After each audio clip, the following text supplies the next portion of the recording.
Hi there. I'm Smita Hello. Murthy, Managing Partner at Opencliff Partners.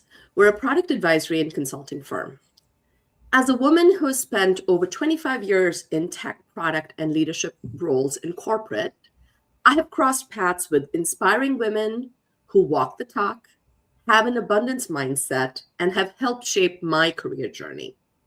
My hope is through my actions while in corporate roles and now in this chapter of my professional life that I give back and pay it forward.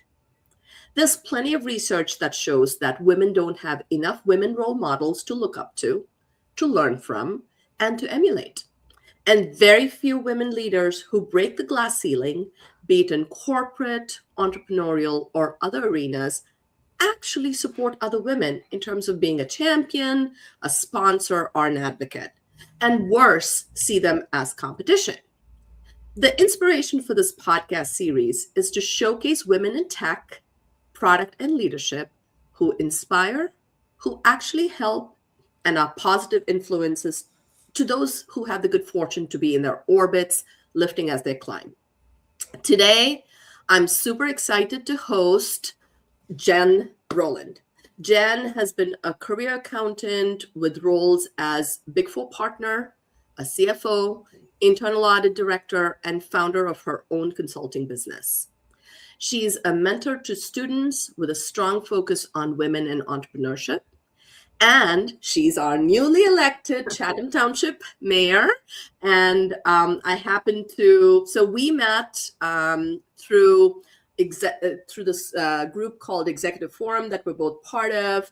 And I learned that she's our new mayor. So I'm super thrilled to host her. Jen, welcome to the show. Thank you so much. I'm so excited. So we're going to get right into it, right? So tell me what inspired and shaped your journey and why. So I was thinking about this, and I think I went all the way back to when I was the only girl at 10 years old on the baseball field. Mm, So for whatever reason, I loved baseball. I loved George Brett. And I rolled up to baseball tryouts and I look around and I was the only girl there. And I stayed and, was placed on a team. And I remember, the coach being like, "Oh, so we got the girl, and can you hit? Can you, catch balls?" And so I said, I can." So, some Snickers from some of my teammates. But the proof was in the performance. So I just went out there and I hit balls over the fence and I caught, and they were like, "Wow, wow." And I remember my fourth grade teacher pulling me aside and she said, "I just wanted to tell you something." She said, "I heard the boys talking and they said, yeah, Jen showed up to baseball practice." mm, And then she said she heard one young man say, "Yeah, she was pretty good." So I just think from then it really was, that was kind of my first entree into, you can't do this, like you don't belong here. And I just think from that age I was like, sure I can. Like I just didn't understand why not.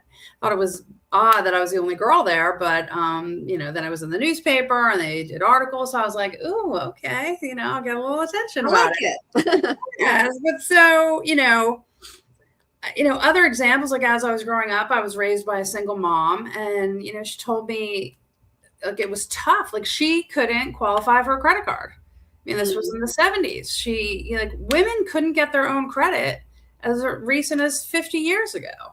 I said, wow. "What?" So there were just a lot of these examples that I don't know, you know, that were just occurring in my life that just kind of drove me. As a teenager, I always worked. I always, worked hard. So I think it was just that kind of mindset that always drove me to kind of change people's perceptions about what women and girls can do.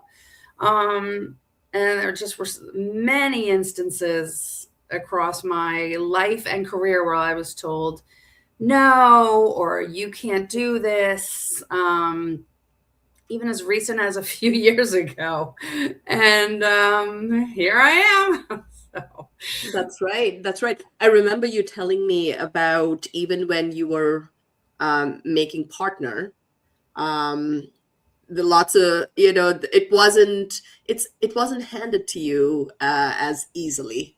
So Yeah.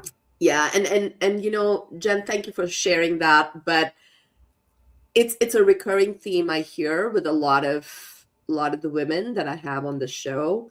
But what is also a recurring theme is the grit and perseverance despite the odds. And that's what we're really, really good at, right? Yeah. And it's necessary. And we're hopefully changing the world for the next generation so that they don't have to face it. Yes. Yeah. It's really important. Um, it took me a long time, and I'm not going to say every single time that I stood up like a tough girl, like the Wall Street statue. Yeah, There were times where I was knocked down and I was beaten down, but to your point, the key is, do you get up, yeah, and what do you do about it? So yes, yes, I indeed, think indeed. that's the key. So as much as I can share my experiences and tell young women, and even experienced career women, that it doesn't have to be this way, Yeah. and you don't have to, like, no does not mean no forever or even at all. Right. Tell me a little bit about what you do with as a mentor to students, especially young girls, young women, and entrepreneurship. Tell me about that. So I went to the University of Delaware. I studied accounting there, and I spend a lot of time there. There's an entrepreneurship school. So I meet with students, and they give me their pitches, and I ask them a lot of questions. And then some of them I stay in touch with, even after they've graduated or if they've done things. I was on the board of the Women's Leadership Initiative there, where they had student programming, but they also had mid-career programming for women. So how do they get to the next level? What are the conversations they need to have? And just helping women understand that, you work so hard, we put our heads down, we have so many tasks, so much stuff to do, that you think that if you're putting your head down and getting all the work done and exceeding and excelling, that you're going to be noticed. But there's a nuance there that you have to self-advocate, and you have to ask for what you want, because I think many times women are passed over because they say, well, I don't think she wants to travel, or I don't know, she seems content in that role. I think she's never said anything. So I think there's that kind of empowerment of, the conversation around what do you want and how do you ask for it? Yeah, super important, especially the part you mentioned about thinking that just doing good work and you'll get recognized is a myth. Yeah. It's a myth. In fact, there's a book called The Politics of Promotion by a woman named Bonnie Marcus. And that was actually one of the books that we read when I was at ADP, and I created this thing called a mentoring circle. And great results from that. I've talked about this in previous podcasts, but the book talks about, and she had some interesting names. Now I have to refresh my memory, but politics is not a bad word. Right. That self-advocacy you were talking about is part of it, right? Backstabbing someone is bad, and that's the politics we usually associate with the word politics. But self-advocacy, so that someone will speak about you when you're not in the room, which is sponsorship and advocacy, is important, because I think women are over-mentored and under-sponsored. 1,000%. Yeah. Right? Yeah. And that's amazing that you're doing that with the students at your alma mater, and they're better for it. Yeah, I meet with one of my friends and colleagues every Friday. We call it our board of directors meeting, and we bounce things off of each other. just to Yep. level set and say, no, it's not you, or yeah, that was you. And it's just helpful. I mentor people that I worked with 15 years ago. Like we hop on a call every few months and they bounce some things off of me and I, kind of help them navigate. It's interesting because I was asked to do just speak about something at the Library of the Chathams. So I met with, the program directors and we were talking about, career, what do I do? Who's the audience? And she said, your face lit up when you talked about mentorship and, helping people get through the nose. And so we came up with this whole program that's going to be given in just a talk that I'll give in April about getting to yes. So, I love it. And they're, 5th grade to whoever wants to come. So I'll sign up. I'll sign up. I think you can't start young enough. Yes. Because, there has been so much data and there's studies done that, in pre-K and kindergarten, everyone's raising their hand and learning. But by 1st grade, 2nd grade, the girls, they don't raise their hands anymore. Be a nice, quiet girl in the corner, be respectful. And that is just not the way it's going to go anymore. So I try to, encourage young women, like, put your hand up. That's right. As much as you can. Yeah. That's right. All right. So, I think I have a good sense of some of your leadership traits, but tell me some key leadership lessons you live by. I'm going to say people first. People first, whether it's your team or your clients. I was in client service for a long time. And I remember, I was on the client service side and I was, you try to be respectful of your client's time and if you're auditing them, that kind of thing. And then I went into the industry side and I remember, the staff coming to my desk like every 20 minutes to ask me a question. Every 20 minutes, I said, we're going to have a meeting. So let's have a meeting with the team. I said, here's how you can serve clients. Like, I know we're doing an audit. I said, but let's give me a list at the beginning of the day and let's meet at the end of the day and we'll see, where we are. I said, but you can't just go to your client's desk every 20 minutes, every time you have a question. So, just those kind of things. So it's people first. And I always try to tell my team, like, the why. Like, if I'm teaching them something or I'm asking them, would you please do this reconciliation? But I tell them why. So because I need this to reconcile to this so that we can complete this audit so that we can do this.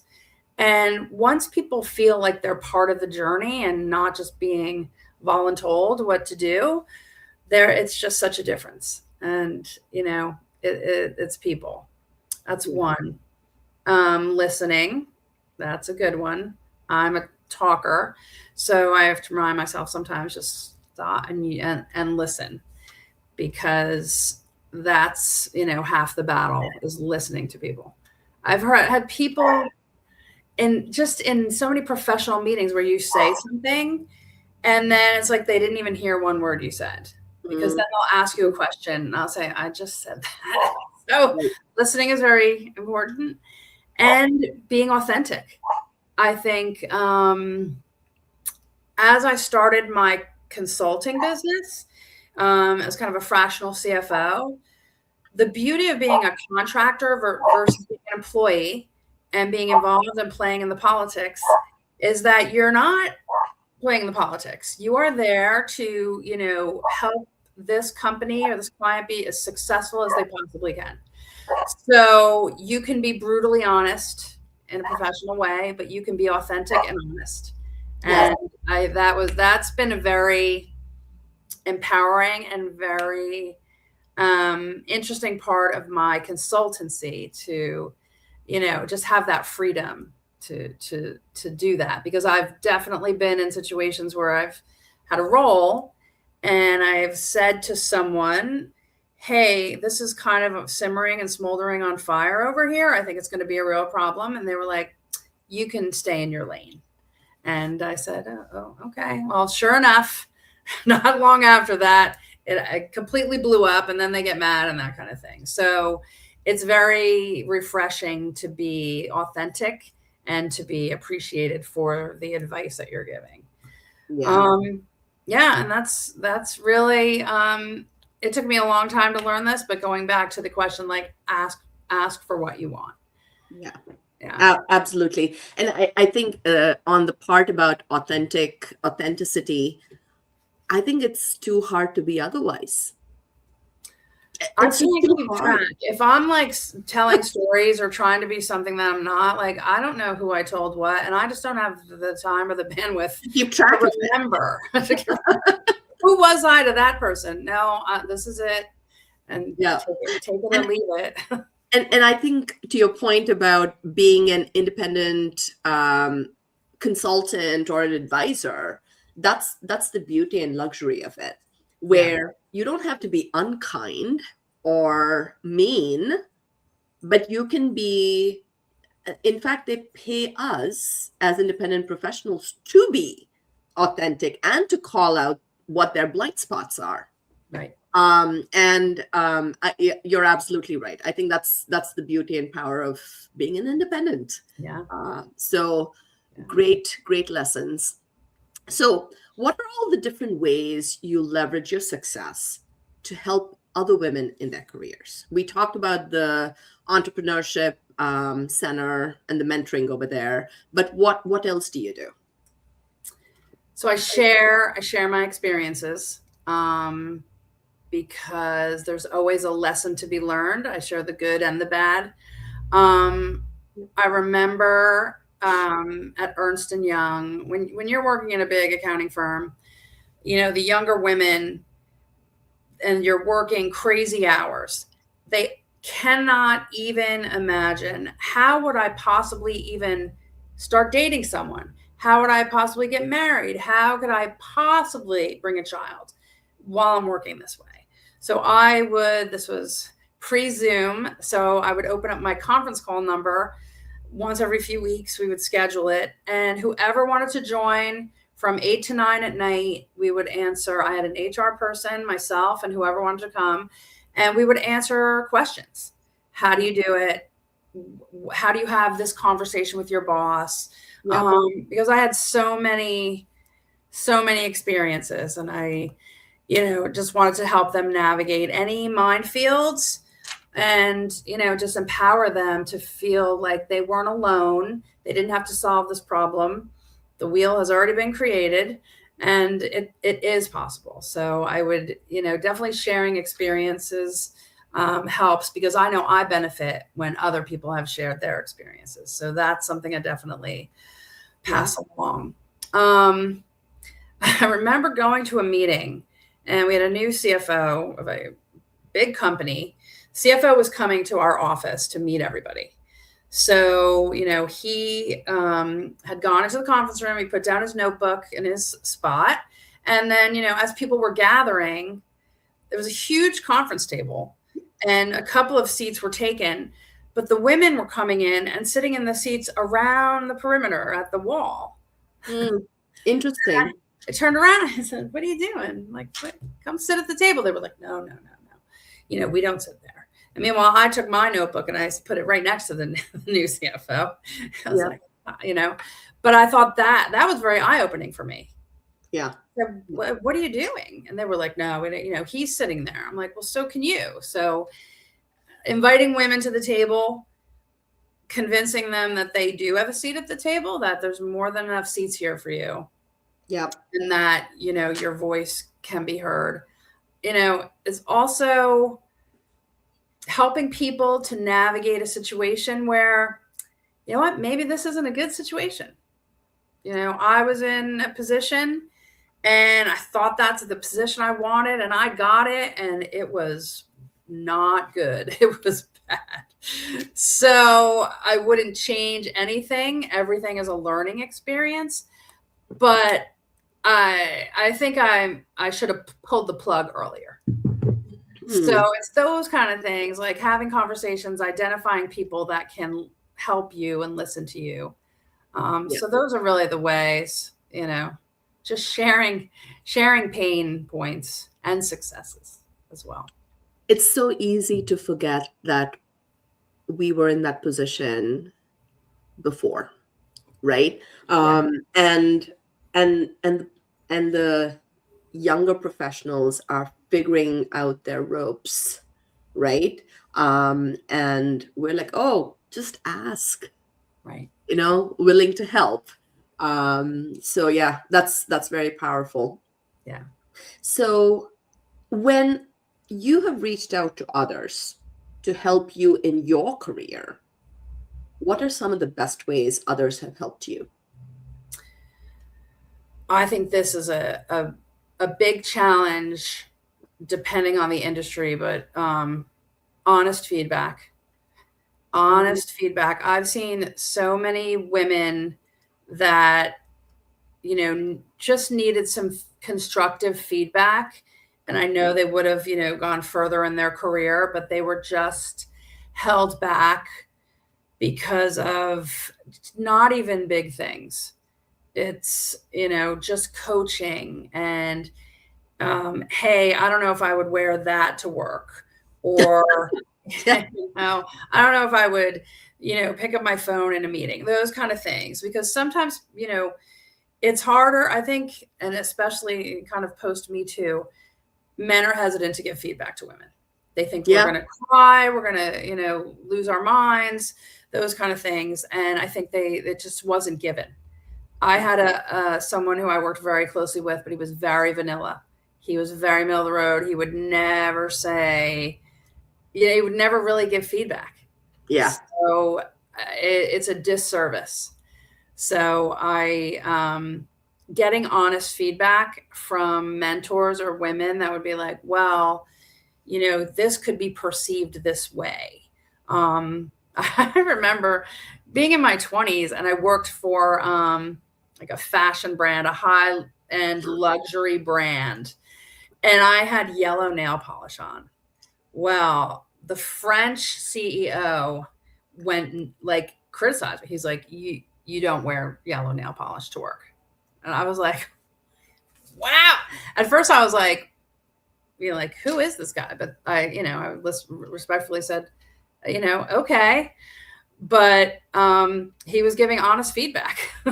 yeah, And maybe not for everyone or for every job, but for that job, that was some feedback that, if I kept showing up in, 25-year-old nail polish colors, yep, he would have viewed me a certain way. yep, So, that was honest feedback that at the time I didn't appreciate, but a little while later I got it. So, that is so true. yeah, again, the Yeah. shared Mhm. experiences, and what I've learned, sharing the why you're being asked to do something, not just the what.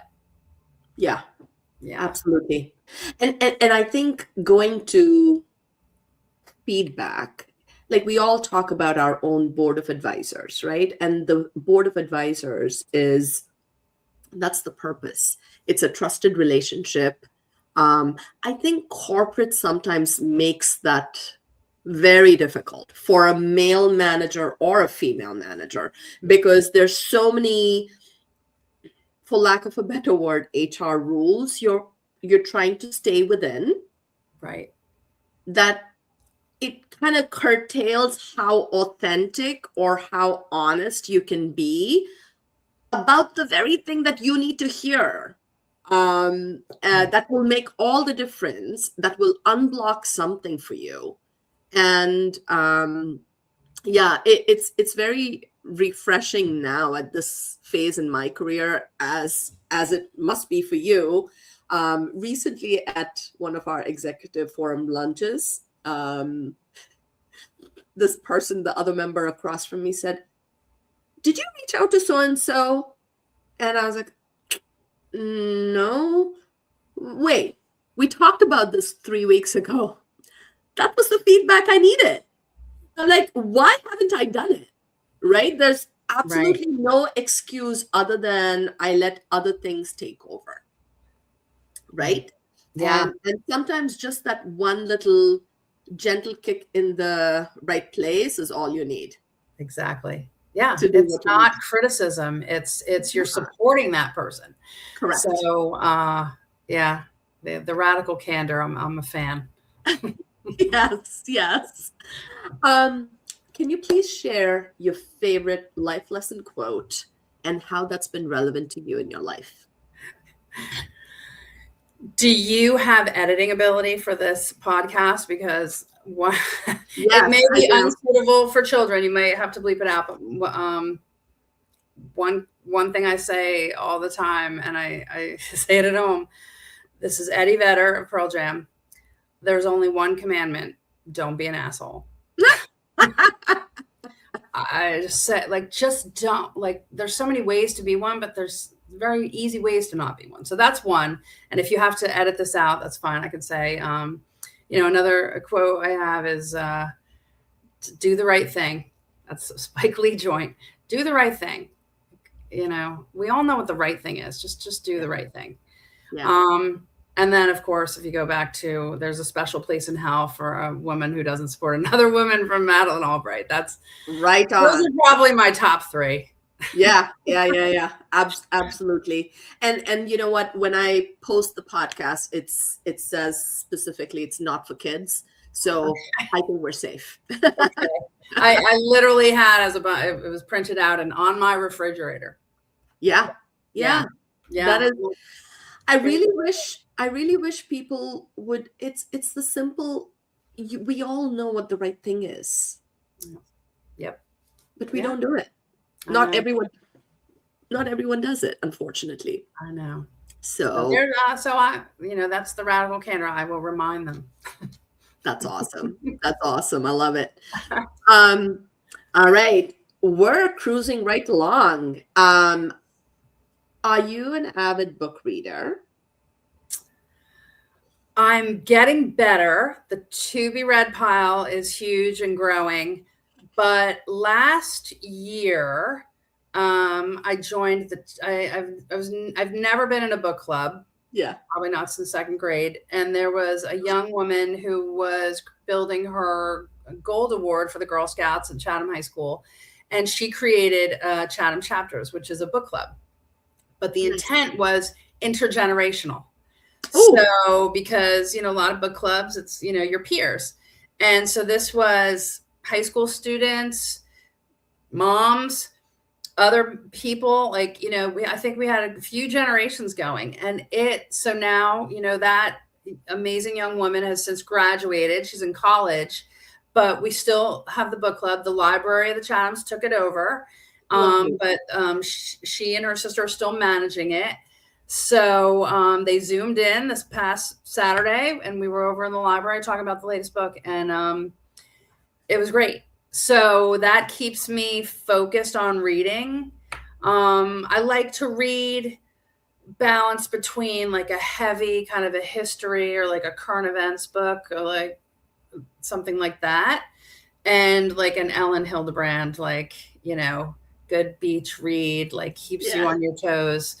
So I try to go back and forth. So I do have a couple books going right now, actually. Do you have any book recommendations for our audience? We just read this past weekend, The Frozen River. It was a really good novel. But one book, you asked for a book recommendation that helps stay true to who I am. Years ago, my kids were, younger. They had to read the book Wonder. I don't know if you're familiar with the book Wonder. And then there was a movie. So it's about a boy who in fifth grade, he has a facial, difference. He looks very different. And he's going to fifth grade at a new school. And it's all about kindness, empathy, how he navigates, that situation with making friends and his sister and teachers. So there's a book that is called 365 Days of Wonder. So it's just one of those books that every day has like a quote, like a meaningful quote. So that's always on my little shelf right next to the refrigerator, and you just bust it open. So that it's just things like the two most important days in your life are the day you were born and the day you find out why. So things like that. You start the morning when you're waiting for your coffee to brew and you're like, okay, all right, I got this. So, just be who you want to be, not what others want to see. So, yeah. So I'm like reading it to my kids. Like, so it's every day has a new, a new precept or quote that you can read. And so, I'm like reading them to my kids and they're like, okay, as I run out. But, yeah. So that book still inspires me. That's awesome. Well, I can't let you go off the show without asking you, Madam Mayor, how has your new role been? How's it going? It's been a wild month because I was sworn in on a Tuesday night, which was incredible. And my family, friends there, like town, a lot of great people. And then 2 days later, I flew to Egypt for work. And I was in Egypt for 2 weeks, which was great. Still did a couple of calls. So it was 2:30 in the morning, in Egypt, Cairo time, and it was 7:30 here. Yeah. But I powered through. And then I came home and we had a 16-inch snowstorm. So we wanted to give you a really cool welcome. Trial by fire. So, but the thing I love is there are, 11,000 people in the township. We're, here with the borough. We have a lot of interconnections and interrelationships, a lot of crossover with school and things. I'm always meeting someone new or getting to know someone better that I kind of was introduced to. Yeah. So that's what I really love, is like talking to people, seeing their perspective of things, because I have my lived experiences. So everybody has different lived experiences. So I'm curious. I was born in the year of the monkey, so I'm curious. So, that's been great.